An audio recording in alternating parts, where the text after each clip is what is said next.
Welcome to the Murray End. My name's Mark Machado. I'm joined by my cousin Dominic Machado. We are here today to celebrate Sri Lanka's brand washing off Australia at home. They've won the ODI series 2-0. It's a great day for Sri Lanka cricket, Dom. Yeah, I mean it's I don't know if I would say it's a great day for Sri Lanka cricket, but it's a better day than it was a week ago. You know, I think this is something that they can pat their backs on, and it follows the cyclical nature of Sri Lanka cricket. You know, we're rubbish, we're done. This is the end of Sri Lanka cricket. To okay, we're back, we're ready to go, we're ready to beat people. And I think, yeah, absolutely. If you haven't come across us before, we are the Murray End. You okay?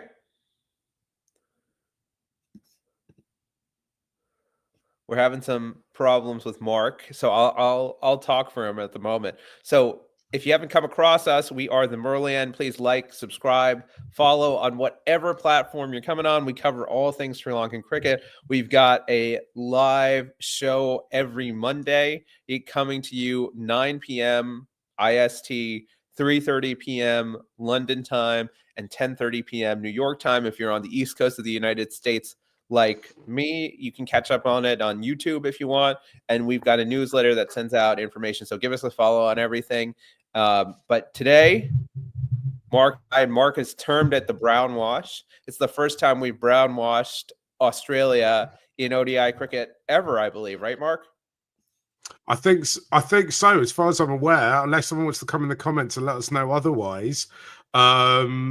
So I am buzzed about this, obviously. Dom, I think let's just go through the two games and talk about kind of the performances that kind of got us here. And then at the end, once we summed all that up, let's talk a little bit about what this all means and where we go from here. Because, I mean, we're looking red hot in this format of the game. Thing is we're not going to the Champions Trophy. We need to talk about that.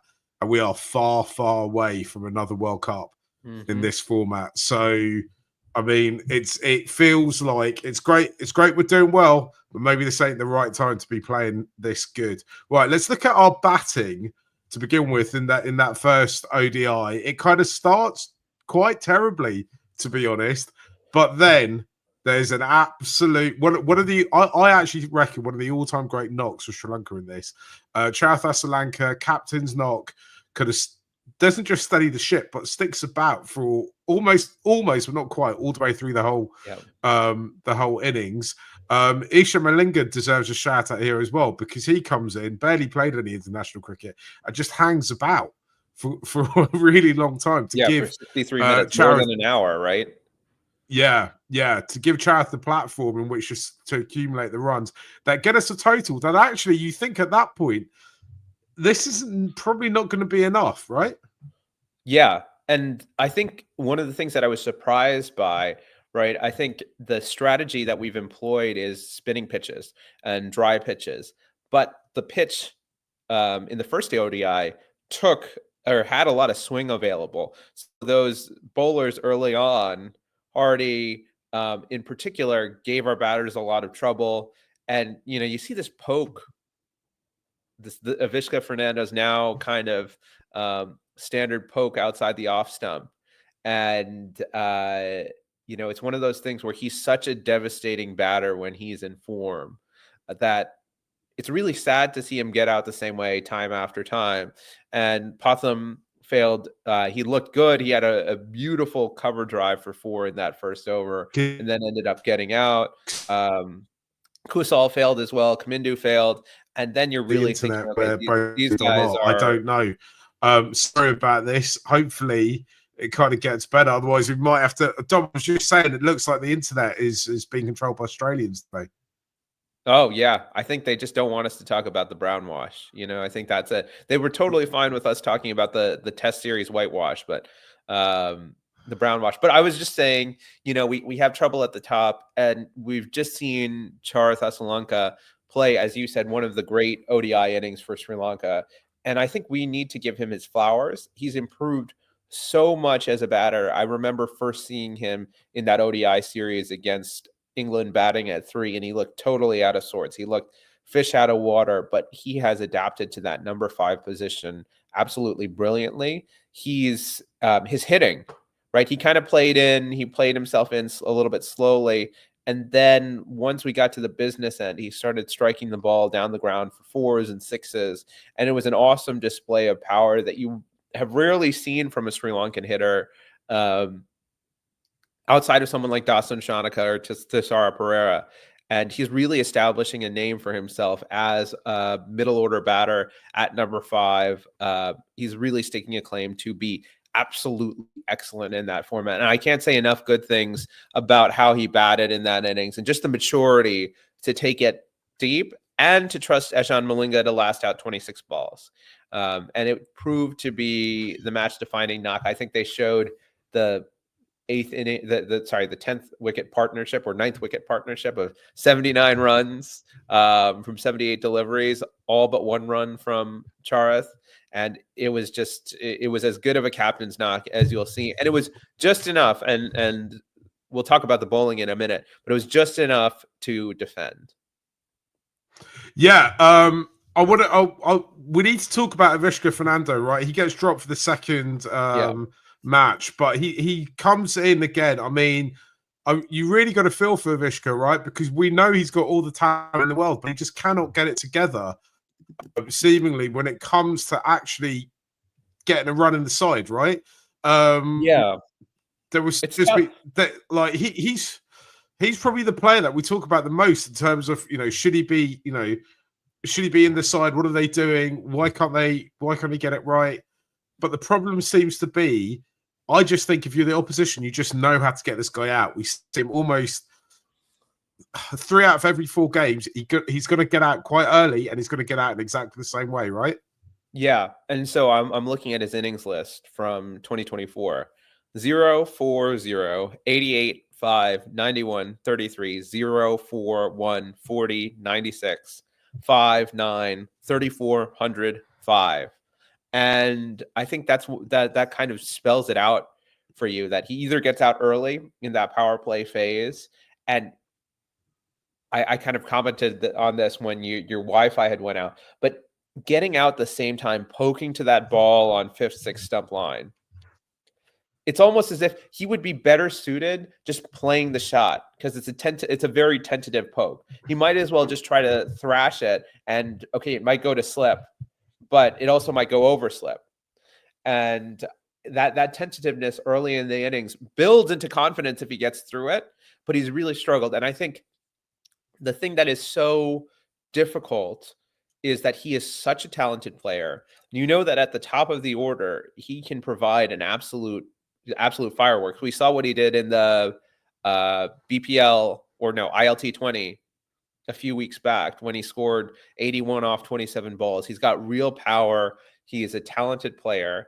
I think we should continue to stick with him. We'll talk about this when we get to the second ODI, but I've posited this on this show before. Sri Lankan batters have very strange life cycles. They come onto the scene, they're sparkling, they're brand new. They put together some innings that shows how deeply talented they are. But once they get figured out, as you said, Mark, all oppositions know how to get Avishka Fernando out. They kind of go through this time in the wilderness where they have to either figure out their weakness or they're going to just be run out of cricket. And if they do figure out that weakness, the talent comes home to roost and you get a really, really special result. So my thought is you got to keep on backing Avishka because there aren't many players like him. And by backing, I don't mean necessarily give him games, but work with him.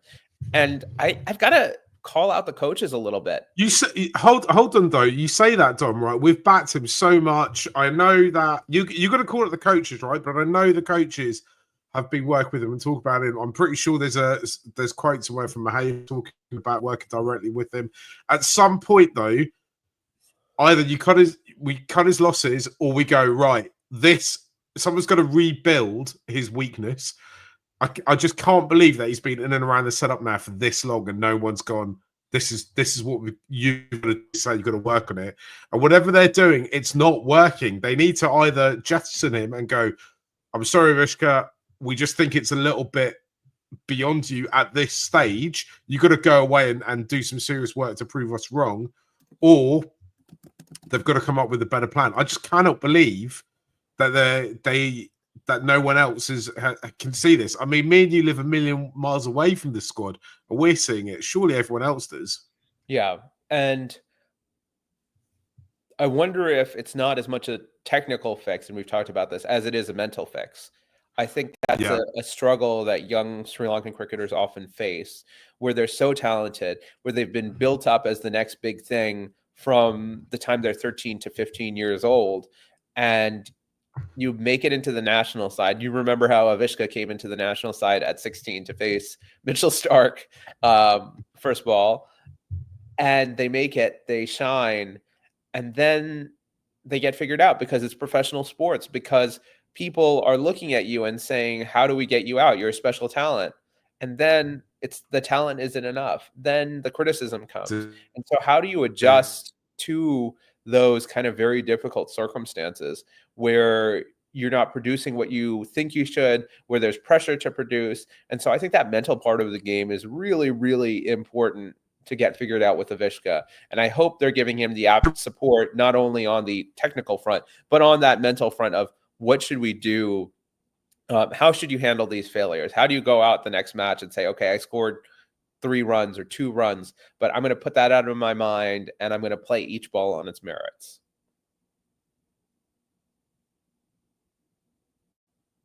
I think we may have lost Mark there, but just to kind of, sort of keep this discussion going with Avishka, I think one of the things we've seen, now Mark's got me in the middle part of the screen here, so I'll just talk into it. One of the things that is frustrating, particularly frustrating about Avishka, is that when he looks good, he looks so good. And that's once every 5 innings, and the selectors say, okay, this is why we selected him. This is why we keep going. I'm super glad that they have someone like Nishan Madushka, who they can bring in as a backup, and someone who is a very talented player and can get some time and showed a range of skills too. So I think the question of how do you solve a problem like Avishka remains. And I think it's something we're going to be talking about continuously for the next 3 or 4 years till he figures it out. Guys, have you got any comments? Or if you're watching, first, I've got to apologize. My internet is having a really bad day. Look, is maybe the internet's Australian. Like, my wife's in charge of the internet, and she's an actual real life Australian. I don't know how you can. I don't know how you can trust Chelsea. I just don't know. Yeah, I know, right? Like, it's all good till the cricket was on. I was watching it this morning. I was up early. In fact, I had a weird dream this morning, where I basically had dreamt that Australia made 983 runs for 4, and then I got my calculator out. And I was trying to figure out how many boundaries you have to yeah. You were doing in my dream. Apparently, I was doing all the maths, and then Sri Lanka were 400 and something odd for no loss. So I was like, oh, right, we could do this. And then I woke up because my actual alarm went off to watch the game, which did start at 4:30 in the morning in the UK. Thank you, whoever scheduled that. I mean, it doesn't have to start that early.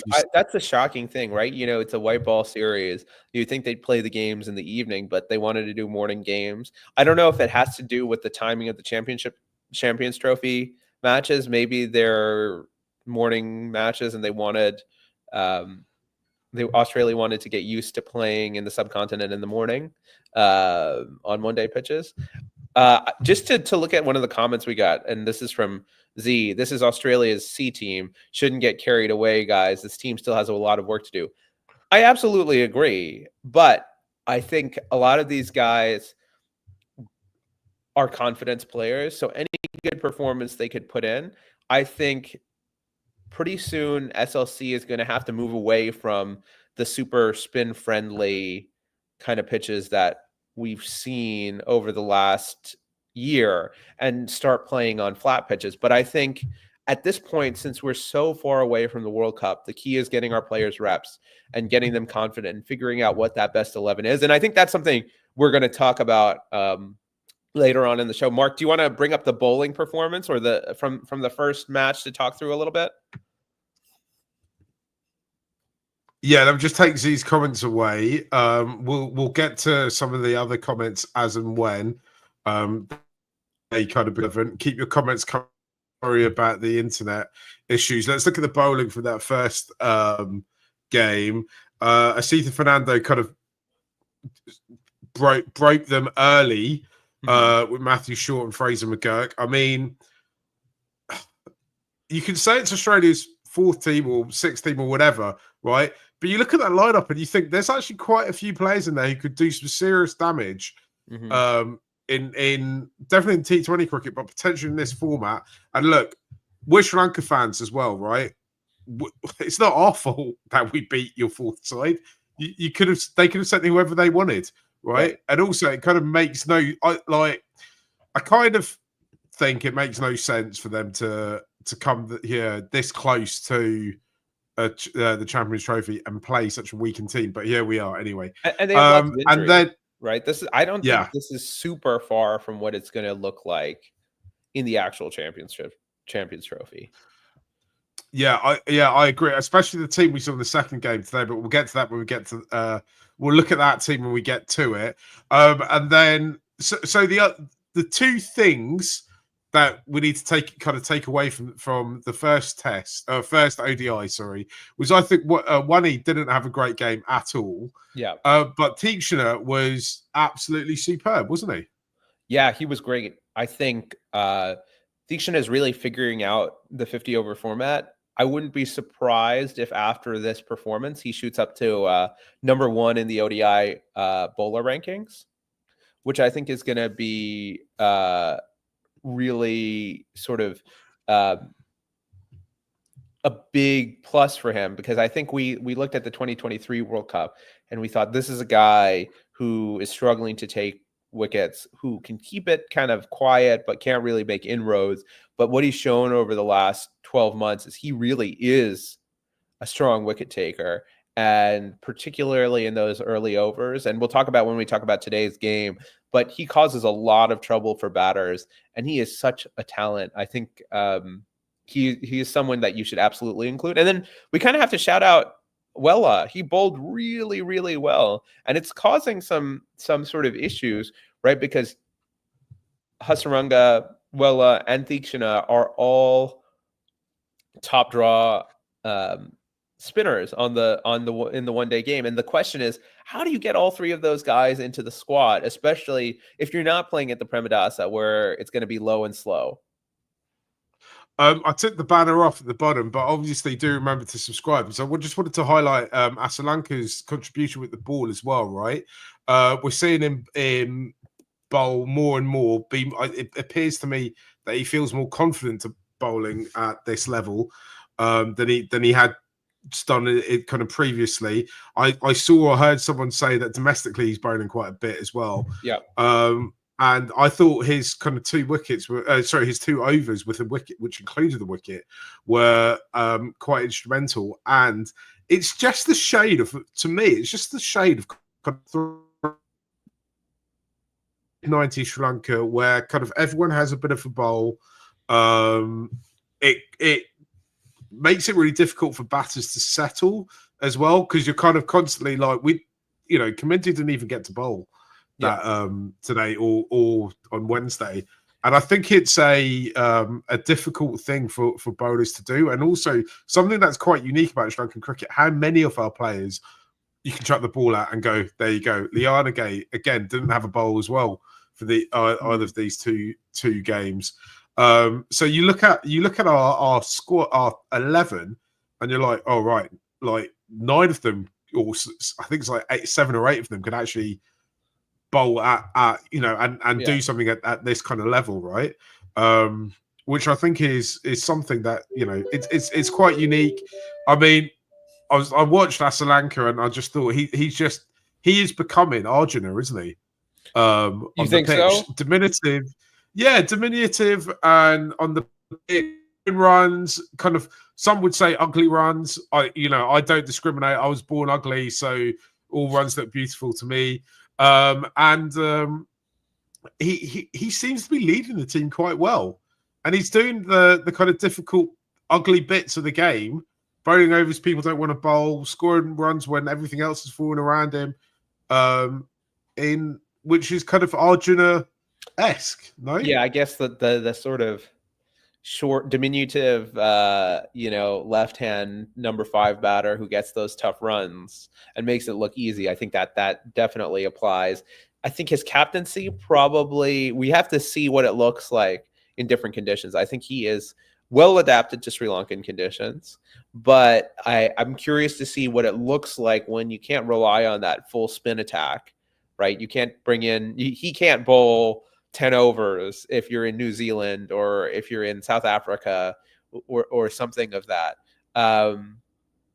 Yeah, I think I'm really excited to see where he takes this team, and I want to see what kind of strategic development. That's where I think the big difference is between him and Arjuna right now is, what is your vision, right? If we're imagining Vision 2027, what's the vision? How is this team going to win games in South Africa in that World Cup? Let's get to that at the end. Once we've got through some of these comments, we'll get through the second game. Dulitha's written in and said it's the repairs on floodlights at RPS with why the day games. I get that. I also suspect that when they sold the rights to the Australian broadcaster, they might have asked them to be slightly earlier so that it's a better the game finishes at a better time in Australia. Though, I mean, both Australia were all out in 20 overs today, so they were working on it. Right? Most Aussies wouldn't. Yeah, it wouldn't have finished late enough for them. But there you go. Z's got back and said, "Come on, Mark. That's actually C team. Where's Stoinis? He's retired. Where's Wade? I don't know what Wade's situation is. Hazelwood, Zampa came back in for the second match. We'll talk about that in a minute. He was in the first match too. He played. Oh, sorry, he was. Yeah. He did. Pat Cummins. I mean, if you're a Sri Lankan cricketer, then you're basically expected to play sometimes even 2 games across 2 countries in the same day. Where a lot of Australian cricketers and actually English cricketers as well, I should add, they, Jimmy Anderson went the last 6 or 7 years of his career and played 30, not even 30 days of cricket a year, which is incredible because they're paid a hell of a lot of money to do it. It's great work. I wish them all the best. I wish someone would only let me work 30 days a year, but here we are. Again, I just look, I get your point, but there's nothing Sri Lanka can do, right? They took this series on in good faith. They can only ever beat the team ahead of them. I will say, kind of one warning. I'm a big believer that you should always, I get trying to experiment and tinker with the side a little bit. I totally get that. And I totally get playing the best team for the best, for the situation that you've got. I remember when the Sri Lanka women's team came to England, 3 years ago? Yeah, 2 years ago. And England, 2 years ago, England dropped a load of their best players. And I remember saying at the time, I was like, that's a mistake. If you've got a good team that you believe in that are functioning, let them play together, let them win together, let them keep going. What happened is Sri Lanka came over, England had totally underestimated them. They won the T20 series, and English women's cricket has been on a kind of decline since that point. They were quite highly rated going into that at that point, and then now they just got whitewashed in Australia by the Aussies. So but who am I? I'm just some bloke in the spare room who's had a bad shave this morning who's talking about cricket. So maybe there's brains in Cricket Australia who know more about this stuff than I do. And there's a couple of other comments, but I was just going to say one final thing about Z's comment. I don't think this is a huge deal. I think this is, it's good that they won. And we're going to talk about the positives, but there are also some negatives that need to be considered. And I think one of which is this a team that can win in 2027? How are you balancing the side? All that stuff. But let's talk about some other stuff. Shall we look at the second game that was today? Let's look at our batting today. So the first thing, obviously, is Avishka's been dropped. Madishka's come in. Madishka seized the opportunity and scored a very good-looking 51. If you look at the strike rate, that's kind of interesting, right? Because there's this whole issue about whether or not if you're playing T20 cricket, or basically, can you change your gears depending on the format? Nishan's proved that today. He looks good for it.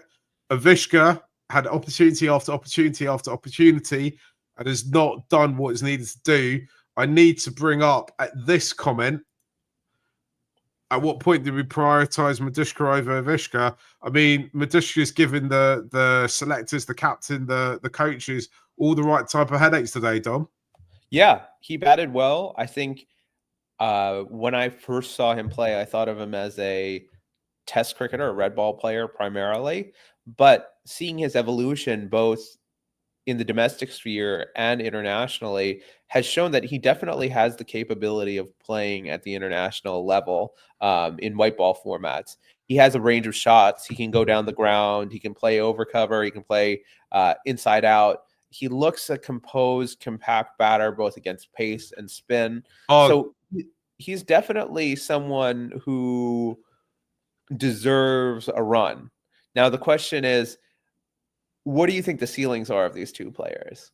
Madushka versus Avishka in white ball cricket. So my opinion, and this might be unfair, is that Avishka's ceiling is much higher. He hasn't realized that for sure, but he's a guy you always want to keep an eye on because he adds those plus points to your batting. He can take a side that's scoring 280 and make it score 350 if he's in the mood. That kind of talent has always been there for Avishka, but can he actualize it? So he's someone that you always want to keep around because of that ability and because it takes time for Sri Lankan batters. Not everyone is a Patham Nissanka or a Kamindu Mendis or a Chartha Solanka who takes to the game like a duck to water. Some people, including a guy who scored 100 in this match, take a little bit of time to adjust. Yeah, it's a really interesting process, right? That they've gone through. I mean, Avishka is just such a frustrating talent at this point, right? Yeah. So I think in a way, the only thing we can do is continue to support the team and whoever. We all really want to see Avishka succeed and score big runs all over the world. We also, we want the best for the side. We've got to kind of back that SLC and this brain center that they've got are doing the best to try and get the best out of as many players as we possibly can.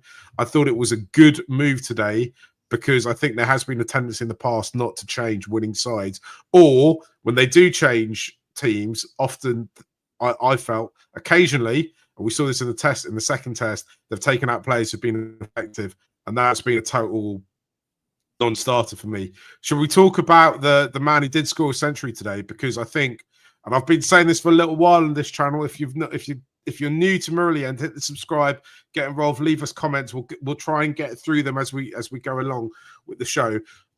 We're in kind of peak Kusal Mendis era now, aren't we? Yeah, I think it's the start of it. He's just turned 30. And that's the time when Sri Lankan batters start to come good. You've made it through that lean patch in your 20s where you get figured out. And Kusal certainly had one, but they've stuck with him. And he has been really, really good over the last few years, particularly in the ODI format. We talked about how he was the leading ODI run scorer in 2024. He's having a good start to 2025 as well, scoring 100. We see him play different types of innings where he shifts gears. Sometimes he's whacking it around. Other times he's playing it slow and playing it through the innings. His maturity, I think, is something that is worth pointing out. And he really seems to come into his own as a player. It seems like he's gotten his headspace correct. So, since Charth has been captain, he's played 13 matches, scored 570 runs at an average of 51.8, strikes at 92, and has scored 200s and 450s. So that's what we expect from him. That's what we've long expected from him. And he's finally doing it. It's good to see that. It's good to see him playing at this high level and playing meaningful cricket. Since 2023, I saw a stat. He has the most man of the matches in ODI cricket. Among all batters, he has 5, and that's tied with Travis Head and Virat Kohli. So I think he is really kind of come into his own. He's the other thing I'll add is not only is it a mental adjustment, but you see him working on his game. He didn't have a reverse sweep in his locker. Now he does. He didn't play down the ground that much. Now he does, both against spin and pace. And I think we see him adding little bits and pieces. He's working hard, and Kusal often gets a lot of crap from the media, and a lot of times rightfully so. But it's also time to kind of give him his props, given how well he's been playing over the last 18 months. I'll just bring this comment up from Dennis, who said, damn, it's insane he's only 30. Feels like he's been in the side forever, but so happy for him. Met his dad 2 years ago at the SL versus Zims ODI. I'd love to know what his dad was like. I've no preconceived conceptions of what the family might be. I'm sure they're lovely because every Sri Lankan family is great. But yeah, I think there's a lot to learn from the Kusal Mendis story, right? Because I think, we touched on this when it's impossible to not talk about this when we talk about Avishka and that whole Dom, your cycle off a Sri Lankan batter. And I do think that there's too much expectation sometimes for when we bring players into the side for them to be totally fully formed. When cricket is littered with people who've got to play international cricket, and then they've got there, and it's for whatever reason that it's just beyond them, right? Yeah. And I don't think that it doesn't reflect on your character, whatever. It just is. The game is much quicker, much faster, much harder at that level. There's much more going on than there is at kind of every other level, domestic level and whatever. And I think we've got to accept that some people are going to grow into it. I think the Kusal has had a lot of bad PR. And I can tell you this, and I'm a journalist, and journalists should not be behaving this, but there's definitely people involved in journalism in and around the Sri Lankan cricket team who do not like Kusal Mendis, who have their own personal vendettas against him, right? Which is really, from my perspective as a journalist, is really weird, right? Yeah. Because journalists shouldn't be behaving like that, especially if you're in kind of sport, right? Where yeah, we don't need to go into that now, but I think Kusal is turning doubters into believers, to kind of paraphrase Jurgen Klopp here. After that Durham incident, I mean, it can't he's the only one who's kind of still survived, right? Yeah. For various different reasons, the other twos have all dropped. Are nowhere near the setup anymore. But Kusal really, that was a real moment for him, and it appears that he's stepped up his professionalism. He's done the work that he needs to do. He's working on his batting. As you say, he's added shots. He's really stepped up. And I'm surprised he's not talked about a little bit more when people talk about the big batters around the world. And yeah. I'm also surprised the IPL haven't come knocking at his door. I thought he was, for me, if you look at Sri Lankan players, the only reason why he's not in it is because there's an abundance of domestic players who do exactly what he does in Indian cricket. So they go look for something a little bit more unique, normally with bowlers, right? But yeah, I think he's someone who's should be. He's coming to a stage now when you look at his stats, you look at the trajectory of his career where other players should be going, I need to emulate what he's done. He's someone who's come into the side, had a difficult time, but worked on it, and is now one of the 11 names at the top of the team sheet, right? Yeah, and I think credit also should go to the likes of Patham Nissanka and Charith Asalanka, because having guys who are dependable and will score runs so that you're not immediately, one, the big fish that every other team is looking to get out, but two, provide some solidity has certainly helped. He doesn't feel like he's the only one. He has other people, other very talented players around him. So I think that's also helped him flourish. But good on him for getting it right. And we hope that he continues to get it right. I think I saw a stat. He's now at 11,000 career international runs for Sri Lanka, that's no mean feat. That's pretty serious. It requires a lot of talent and skill.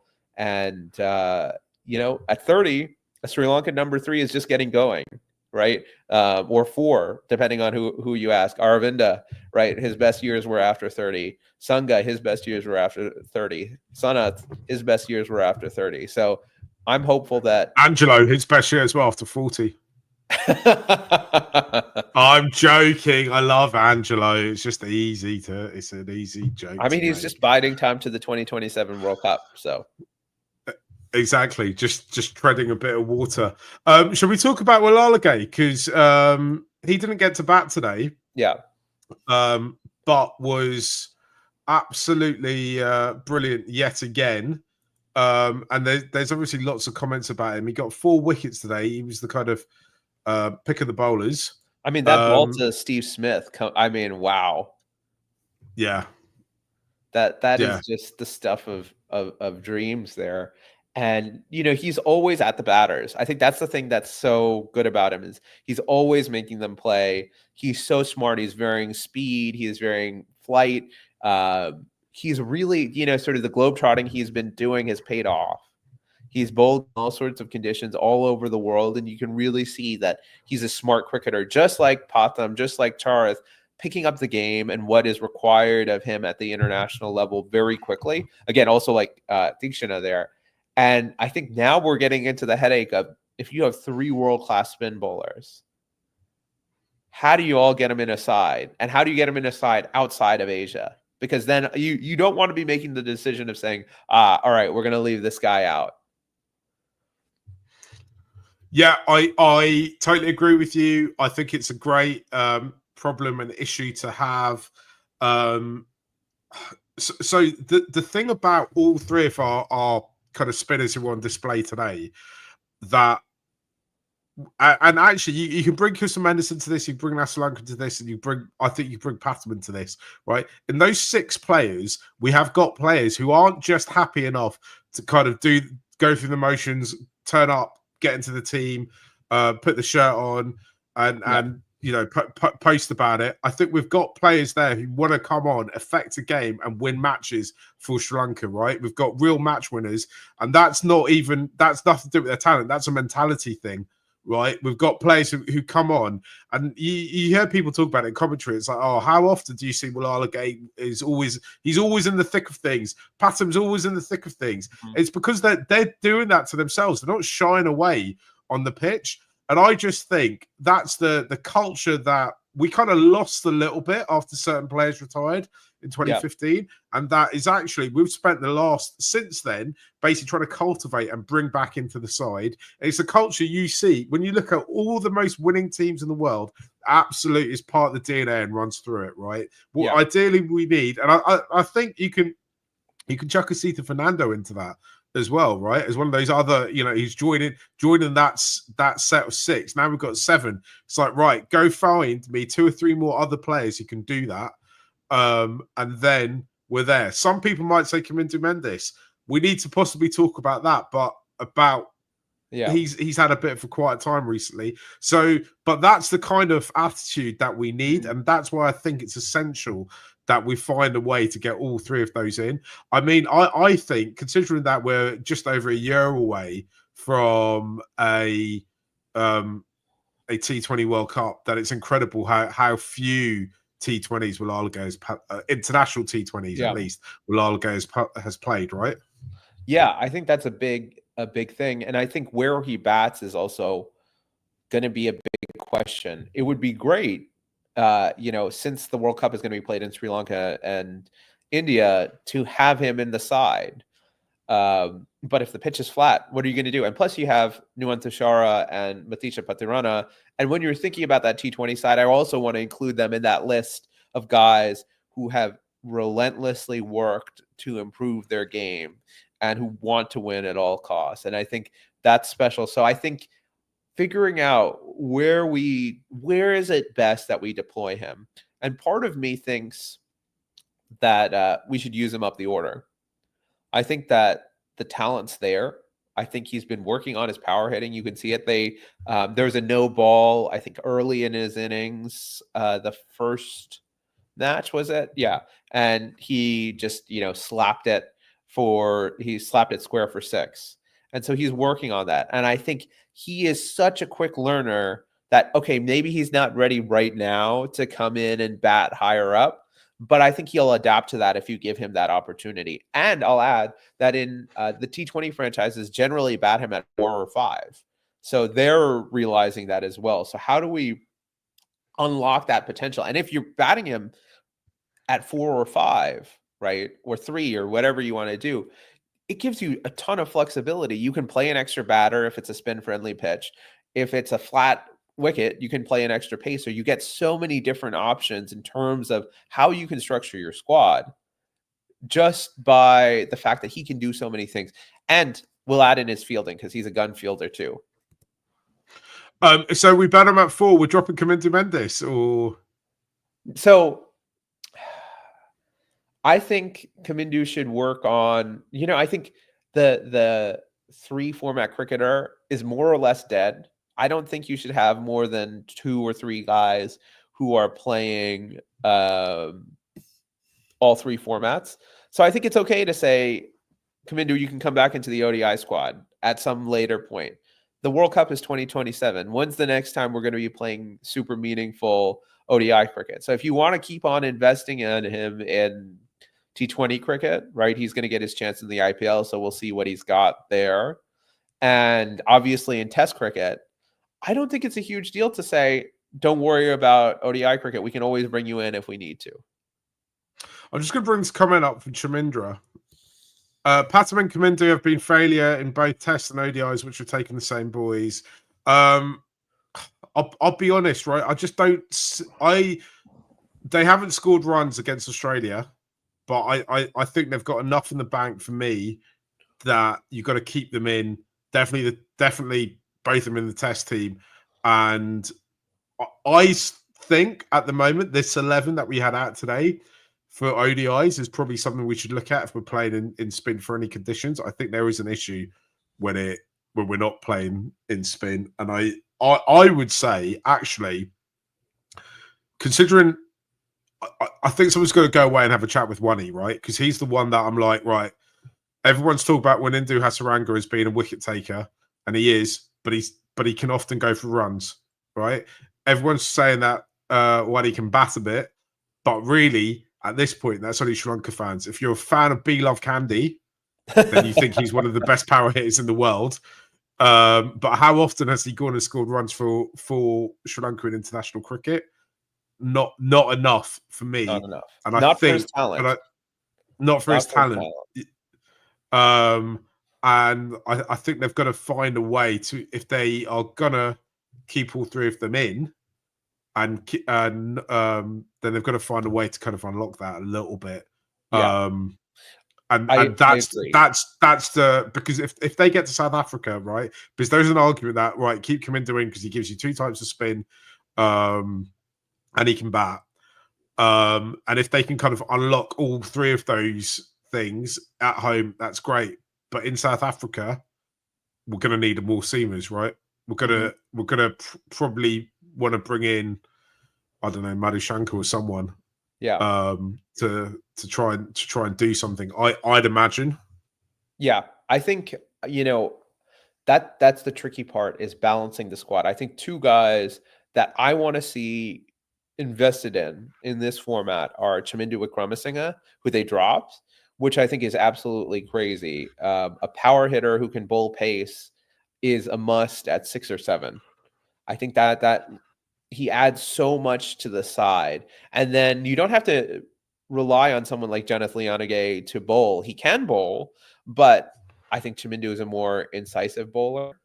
The other guy I want to bring up is the guy you just mentioned, Dilshan Madhushanka. We saw what Asitha did with a little bit of seam movement early on. We know what Dilshan Madhushanka can do, and he got some ILT 20 time. I think he should be in and around the side. How many bowlers? I mean, there are 0 bowlers in Sri Lankan cricket history who have done what he did at a World Cup on the, on flat pitches in India in 2023, right? There's no one else. And he was so incisive. Yes, he's injured, but they should be putting all their resources into making sure that he gets back into the best form possible, because come 2027 in that World Cup, we're absolutely going to need him. And Asitha, I love him. I think he absolutely should be in the Test squad, but I think at this point you can do some load management and let some of the younger guys come in and see what you have in them. And I think that to me is is a big part of it. I think you need to invest in those two guys, particularly with a view towards that 2027 World Cup.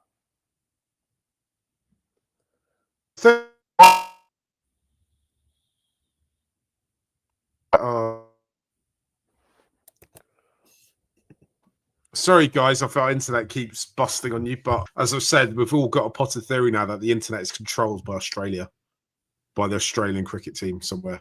Justin Langer has found where the Machados get their internet from and is yanking us out.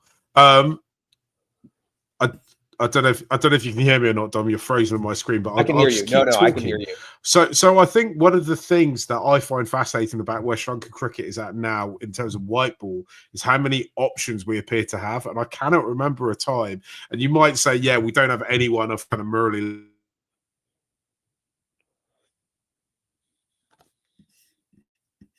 So we've lost Mark, but I just want to pick up on the point that Mark has been making here that, yeah, there might not be a Murali level bowler, but we have so many high quality bowlers that finding the right way to mix and match them is going to be one of those tough things. I think where you want to fit those bowlers is also a big question because so many of them don't really, I'm going to move myself in, don't really bat very much. I think that's one of the struggles is that with the exception of Hasaranga and Malalage, not many of them are strong batters.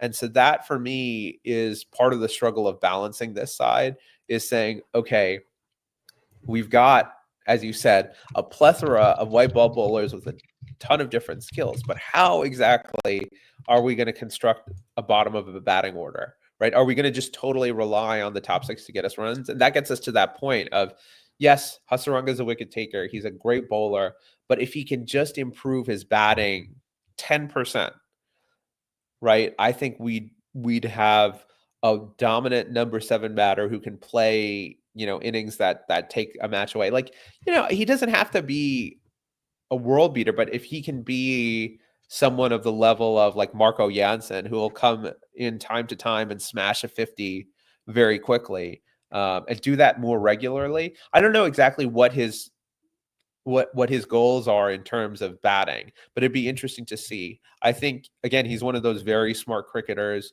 who knows how to play the game. The adjustments he made from the first match to the second match, I thought were really good. He's understanding that if he tosses it up, he's going to get smashed out of the park. So he bowled it a bit flatter and he had a lot more success.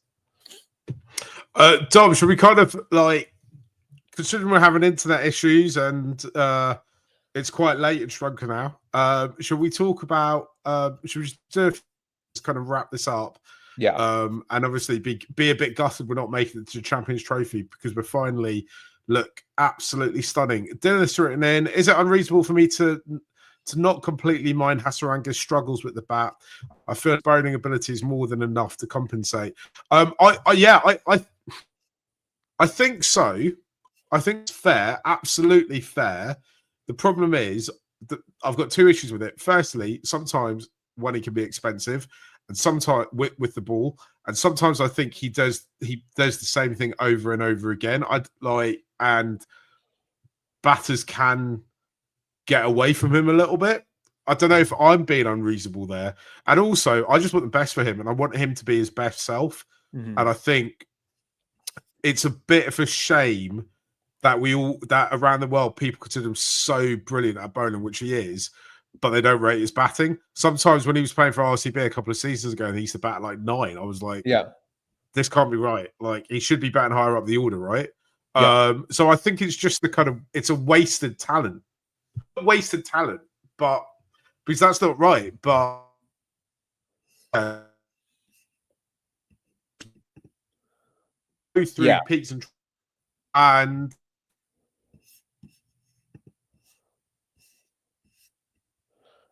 he had a good game in the second game, and sometimes. Mark, I think it's a tough thing with 1A, and I think his bowling, and I'm really excited to see how he goes in the IPL because I think that's going to help him. He can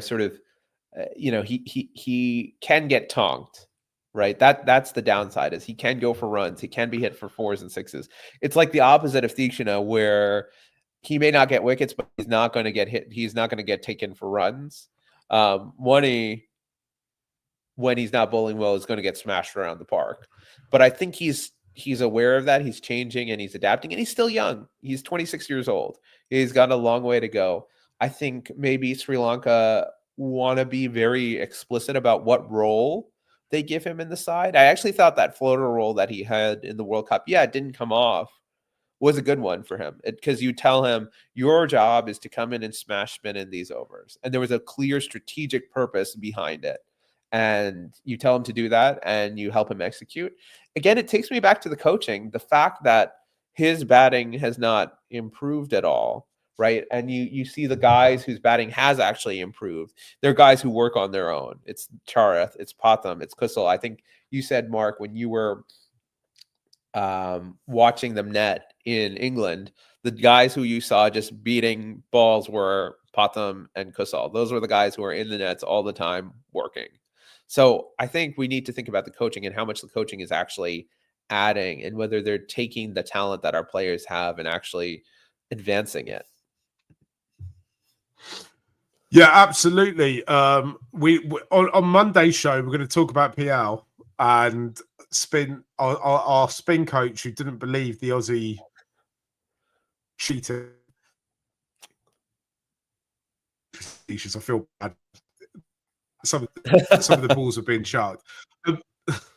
Dom, should we leave it there with a kind of tease and look ahead to next week? Because my internet is just totally falling apart now. Yeah, but we've been totally going for about 50 minutes. If you just found us, please do hit subscribe.